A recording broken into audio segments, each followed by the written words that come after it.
Hello dear student, welcome. तो आ जाओ। तो अभी नेक्स्ट टॉपिक है, बहुत इंपॉर्टेंट टॉपिक है, वो है हम लोग पढ़ रहे हैं प्राइवेट प्लेसमेंट। ठीक है।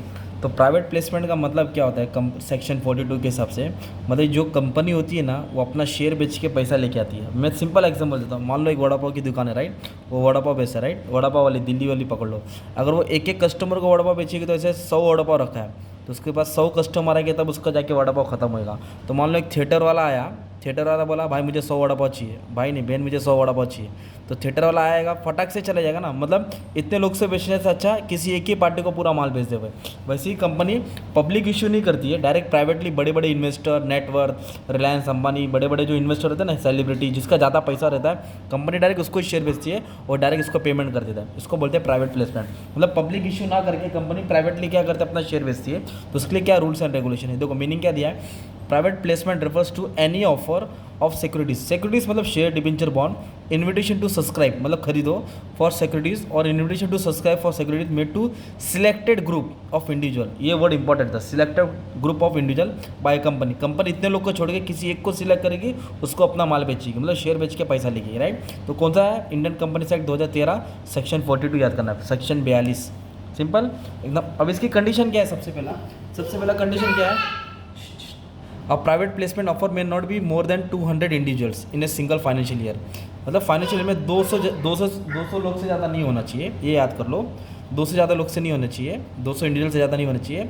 और एक्सेप्शन क्यों होना चाहिए, क्वालिफाइड इंस्टीट्यूशनल बायर नहीं होने चाहिए। एक्सेप्शन है एम्प्लॉयज़ ऑफ द कंपनी, जो अपने एम्प्लॉय स्टॉक ऑप्शन प्लान में शेयर खरीद लिया, ये लोग नहीं होना चाहिए। ये इंस्टीट्यूशनल बायर और एम्प्लॉयज़ नहीं होना चाहिए, और 200 से ज़्यादा सिंगल फाइनेंशियल ईयर में नहीं होना चाहिए। एक ये कंडीशन याद करना है, राइट। दूसरा क्या बोला है, if a company regardless of whether payment had been receive for the securities of whether the company interest to leads. मतलब क्या दिया है कि स्टॉक एक्सचेंज इनसाइड और आउटसाइड ऑफ इंडिया, इसमें बोला ये मेन लाइन में था कि if a company whether listed और अनलिस्टेड, लिस्ट हुई या नहीं लिस्ट हुई स्टॉक एक्सचेंज में, offer make an offer to allot or invite subscription allot to enter into agreement to allot securities to more than 200%, the transaction will deemed to be an offer to public।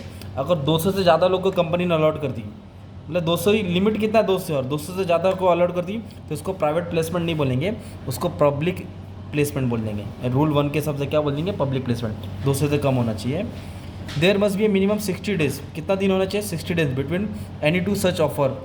जो भी offer company देगी 60 days का क्या होना चाहिए, minimum 60 दिन का gap होना चाहिए। Not more than four such offer, four such मतलब 4, और इन्विटेशन में भी एक्सटेंड टू फिजिकल ईयर और मोर देन 1 सीनियर, मतलब 4 से ज़्यादा नहीं होना चाहिए, 4 से ज़्यादा नहीं होना चाहिए, ओके। और इधर क्या बोला, अमाउंट, ये 60 दिन याद रखने का। अमाउंट ऑफ द ऑफर और invitation must be equivalent to at least 20,000 per individual face value. मतलब इंडिविजुअल के हिसाब से कितना है, 20,000 rupees, 20,000 per individual in face values, ये याद रखने का, ठीक है। अ कंपनी मेकिंग ऑफर और invitation under this section must allow it's security with in 60 days, कितने दिन के अंदर, 60 दिन के अंदर। It receive the application money for the securities, मतलब 60 दिन के अंदर अलर्ट करके उसको एप्लीकेशन मनी आ जाना चाहिए, ओके। 60 दिन के अंदर आ जाना चाहिए, ये कंडीशन याद करने का है। No corporation is permitted to make an offer, corporation मतलब कंपनी, और securities under this section through publication of public ads, मतलब ad, media, marketing, distribution channel, ये सब तरीके का कंपनी इस्तेमाल नहीं कर सकती। ये मीडिया, ये रिसोर्स है ना एडवर्टाइजिंग, ये थ्रू प्राइवेट प्लेसमेंट में नहीं होता, ओके। अगर करेगा तो पब्लिक हो जाएगा।